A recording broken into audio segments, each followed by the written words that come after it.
আমরা sub call থেকেই পানি খাই, আর এই কল টিপার গেলে অনেকক্ষণ পর পানি বাড়ায়। 8টা-10টা আপনারা ঘড়ি ধরেন দেখেন, 8টা-10টা চাপ দেওয়ার পরে পানি বাড়ায়, তারপরে এক বালতি পানি চাপতে অনেকক্ষণ সময় লাগে। এই যে এখন এরকম এই জামানায় কয়জন মানুষ আছে যে এখনো চাপ কল চাইপা পানি খায়? কিন্তু আমরা খাই। আমাদের সাপ্লাইও নাই, মোটরও নাই, তাই আমরা চাপ কল থেকেই পানি খাই। এখান থেকে রান্না করি, আর আমরা গোসল করি পুষ্কুনিতে। আপনারা কি বলেন? পুকুরে গোসল করে আর এই জায়গার থেকে পানি সংগ্রহ করে সেই পানি দিয়ে রান্না করি, আবার সেই পানি আমরা খাই।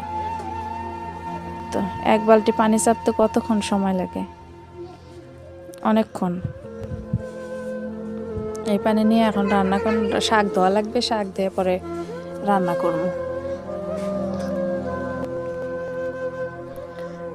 ভিডিওটা ভালো লাগলে অবশ্যই লাইক, কমেন্ট, ফলো করে পাশে থাকবেন। আর পরবর্তী ভিডিও দেখার আমন্ত্রণ রইল।